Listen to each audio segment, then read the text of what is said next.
Surprise, you feel the transmission become super aggressive, and I like that. I really do. You feel it engage so aggressively, but because of the power output, it's just that. You guys already know the drill. We're gonna review this car. Alright guys, welcome back to the channel.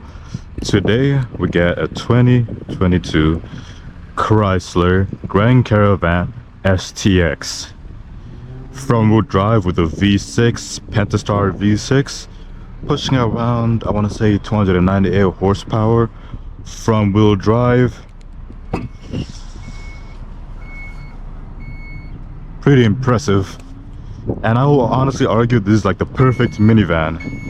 It's a bit more luxurious compared to the Grand Caravan, like the Dodge Grand Caravan. It's a bit more nicer than that one at least. And honestly, tons of room as well too. Like this thing is really roomy. So you guys already know the drill. We're gonna review this car. We're gonna go on a couple of drives, and I'm gonna give you my honest feedback on what I feel about this car, to be honest. But hey, let's get right into it. Steering wheel controls, some empty buttons over here, but we have our cruise control, our menu togglers, voice activated control, phone pickup, phone not pickup, and here we just have basic. We have on and off, like auto stop, like when you stop at a complete stop at a red light, this button makes you switch off the engine. We got traction control, we got our ventilation and climate systems over here as well too, and this is how we change our gears, which is honestly pretty nice, not gonna lie. This one doesn't come with heated seats, unfortunately, though, or a heated steering wheel. Yup, no heated steering wheel for this one as well. But again, this is like a simple base model. This is the SXT, so we're not gonna be getting anything too crazy as of yet. But I kind of wish it had paddle shifters as well too, but I know that's asking a bit too much for a minivan. It's supposed to be efficient, simple, and haul you, your kids, and your kids' stuff as well too. And you know me, it's already in lower levels just for a more fun experience, but let's put it in regular drive to get a feel for this car. So again, this is a V6 pushing around 298-ish horsepower, and with it is a 9-speed automatic transmission. So it shifts really quick for a minivan. I was honestly expecting this one to be boring, but after having this one for like a few days or so, I kind of like it. It's not bad. It's not bad at all. So if we continue on with this kind of car, I would honestly say this is like the perfect soccer mom or soccer dad car, because you get all this space, you get a kind of fun-ish experience though, because this car has to compromise on the fun part because it's a van. You can't really have too much fun in a van unless it's like Dodge Durango, for example, which is a large SUV but not a minivan. This is a minivan. So minivans, though not as fun, are just as practical still. This is like the most practical vehicle you can probably get if you don't need to tow stuff. Like every car has its ups and downs. This one is just because it's bare bones. They give you nothing but the necessity. You need space, it gives it to you. You need some extra power, you got like a good 278 horsepower ish. And you know what? It's okay. It's decent. It really is just decent. But overall, handling wise, you can feel a whole lot of body roll with this one though. Like, it's not meant to be on any form of high-speed track or turning or curves, because it's just not built for that, to be honest. Like, I'm pretty sure you can fit like a good 7 people in here. That's its greatest strength, the space it offers. Other than that, it doesn't really offer much utility besides space, which is a really big thing for a lot of people though. Space is really big.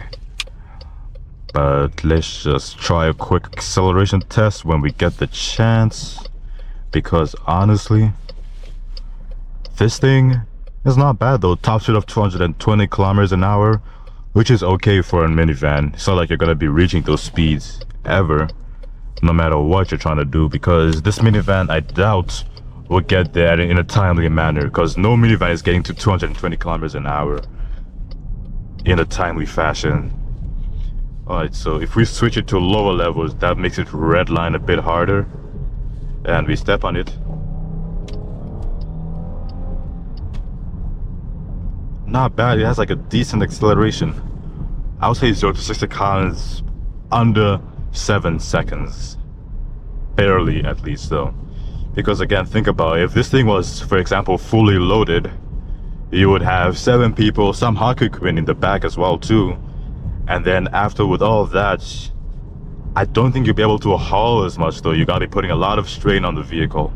And I honestly think if you need to do that, I would opt out for a truck or the large SUVs like the Durangos as well too. But this one, MSRP is around 48,000 Canadian. So honestly, it's not too bad. This is like a 2022 model, so it's not cheap, but it's not overly expensive. It's 48K before taxes or dealership markups, because we know this thing is like a hot item on the market, especially if you have a big family that also does a lot of extracurricular or hiking or any other extra activities that need equipment. So this thing is honestly really good for that, really. Now, a weak point I would say on this one is there's not really much for comfort or extra value, really, because okay, we know the strong point of this one. Strong point is it has a ton of space and decent power. 278 horsepower is decent. Downside is it sacrifices everything else. It's not fun. It's kind of comfortable, but again, no heated seats in Canada is a huge minus.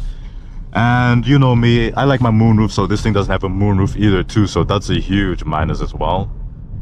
And honestly, it's very bare.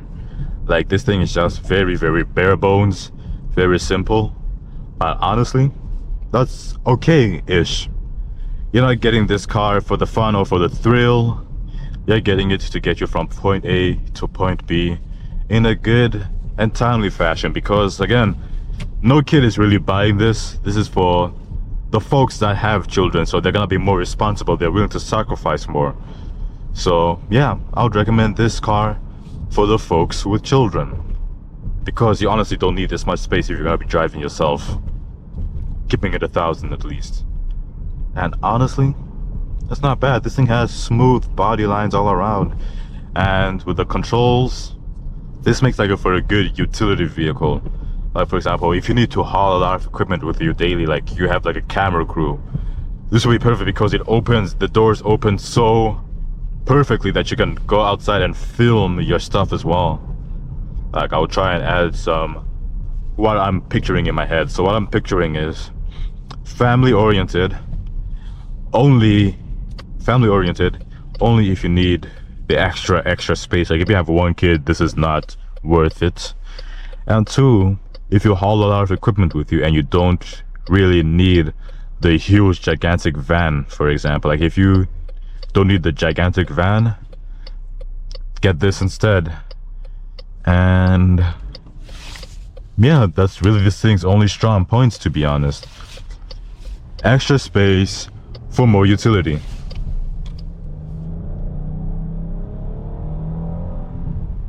Acceleration feels like it takes forever though, and handling is not great. Like I said, a lot of body roll. This thing doesn't handle its corners graciously, I would like to say. But hey, this is a soccer mom kind of car. You're not gonna be putting this thing off-road because you get stuck. It's only front wheel drive. Don't do that, it's a bad idea. And honestly, that's really my simplified opinion on this little car, because it doesn't really have much going for it, in all honesty. It's just get me from point A to point B quickly and efficiently. And since it's front wheel drive, there are occasions where you might just spin the tires a little bit though. Like, it's not a quick car. It's simple, it's basic, and it's efficient at what it does. A V6 in a minivan is probably the best way to go, because I know some cars try to fit in like smaller engines, but honestly Chrysler and Dodge dominate the minivan industry, because every other minivan is either going to be a Dodge product or a Chrysler.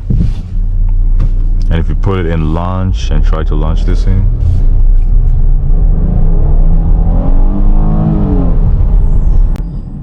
it doesn't sound too bad though. Like, this thing red lines all the way up to 7,000 RPM, and I love that.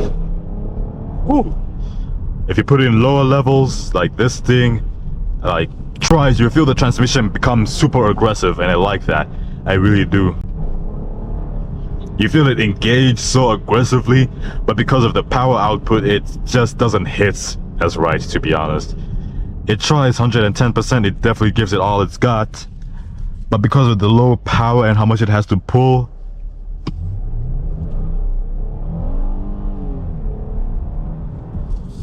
it doesn't really feel as well.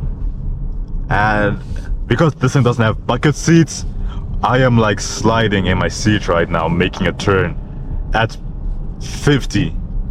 I'm making a turn at 50 and my body is like sliding around. That's how much boundary roll this thing has. This thing is not meant for anything fast. Like, you do not do anything fast with this car, which is okay. But I just like how it tries to give you like an engaging experience. Like, the thing is, you can feel it downshift super aggressively, and you feel the power, all 278 horsepower of the power engage, which is cool. Honestly, it's really cool. It makes for a fun driving experience, but it's just super lacking compared to if you really get a proper sports car. Like, if we launch here, a little bit of tire spin, red line, and then boom, up to 80 in. Not quick enough though, but it's engaging enough. It's an engaging experience.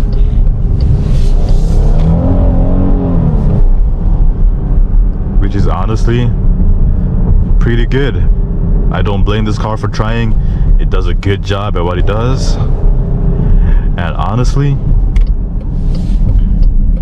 I would honestly get something like this if I had a big family. Would I prefer something a bit more fun? Something for me as well too, of course, but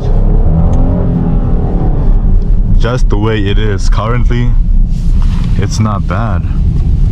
Now we're gonna do like one more final walk around with this bad boy, because honestly, it's not bad.